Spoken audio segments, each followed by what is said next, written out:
Welcome to our discussion on finding support for social issues. In the past few class periods, we've been talking a lot about social issues that impact teens around the world. And a few things to think about when it comes to social issues is how can we get other teens to act and also impact others around them? So, of course, when it comes to our social issues, we first want to think about facts, statistics, and opinions. Of course, when it comes to facts, statistics, and opinions, these are something that we're going to find inside of many articles and many different databases.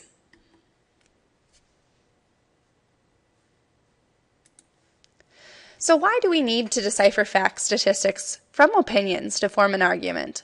So what's the difference between a fact, statistic, and an opinion? If you think about all the research and all of the different discussions that we've had, what does a fact have that opinions don't have? Well, of course, a fact is a valid point, it's truthful, and of course we can find sources that give means to this truth, meaning a fact can be researched and it can be found out that, yes, of course, it's true. Most of the time, research has proven a fact. Then, of course, statistics. Statistics are numerical facts. They've been proven through different types of research and many different types of information. Of course, if you found a statistic from a credible source saying that 6 out of 10 16-year-olds are currently on the road driving, if it's a credible source, it's a good statistic to use. So, of course, when we talk about statistics, they come in numerical form. And then, of course, what's an opinion? And what does an opinion mean for a paper? When we talk about opinions, of course, are someone's opinion. It's someone's idea. They may not be supported with research, they may not be supported with facts, but of course, an opinion gives someone's idea on the paper or someone's idea on the argument. Lots of times when it comes to an opinion, we think about, you know what, this person feels strongly about this idea, or this person feels strongly. And many of us are going to have different opinions, and they can't always be supported with facts. So, of course, as we come in closer, each of our research articles, we're going to be taking a closer look, and we're going to be analyzing a few different things about them. The first thing we're going to look at is the author. Well, we want to know, of course, with every article, who is the author of the article? Who or why did they write this?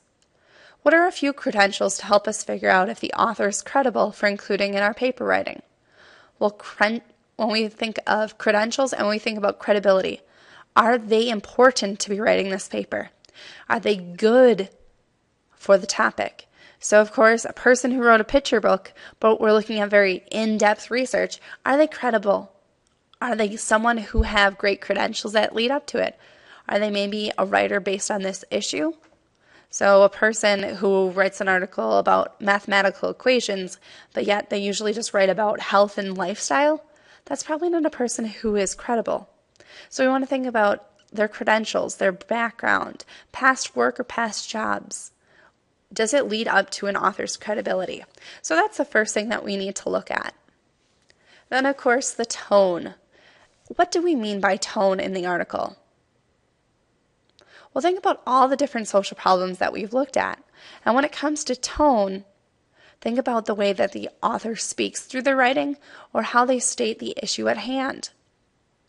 So tone can be brought together in many different ways. So maybe the tone they present is vibrant and fun and energetic. Or maybe a tone might be sad, melancholy. It might lead more to the mood of the overall piece of the article. And how does the tone influence the rest of the piece? Well, from the very beginning, just thinking about first impressions, when you first meet someone, that tone sets the rest of the relationship or the rest of the article. And the tones from the very beginning stays mainly throughout the rest of the article. And we want to make sure that the tone influences the paper correctly. And that's something we're also going to look at in our own writing. Facts. In every article, we need to make sure that we find facts and we see good facts that we can then possibly use in our paper. So my question for you is, in what ways can facts help determine the outcome of our article? If we don't have any facts, what does that do?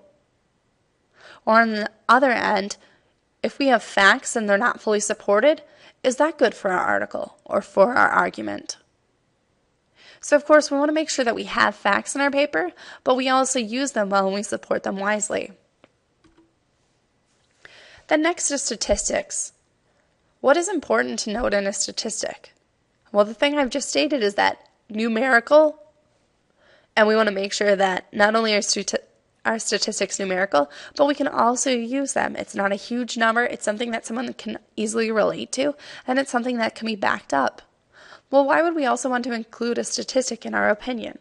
We're trying to sway someone with our argument, and we're trying to get them persuaded to possibly act and give more social awareness. So how can that statistic really hit home on our opinion or our argument?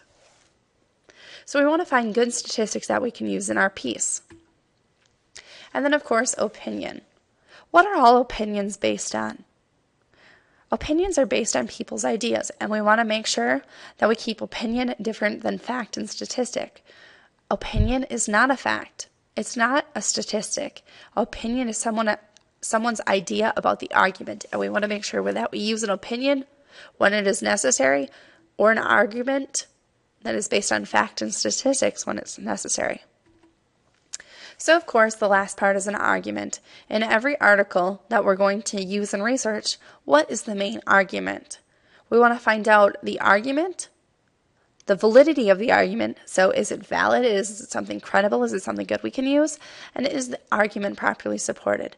Is there information to back it up? All of these points that I've just discussed are going to be a part of actually your article that you write in your argument. You want to make sure that you have facts, statistics, opinions, and argument that are all valid, they're all highly supported, and something that we can also make sure that we use day in and day out. So checking and making sure you have facts, statistics, opinions, and arguments, you make valid points, and you support them properly. When I see you next, we're going to make sure that we talk about these in a further sense, and we're going to start incorporating them into your own writing. If you have any other questions, concerns, or comments, please forward them on to me and talk about them openly with me in class.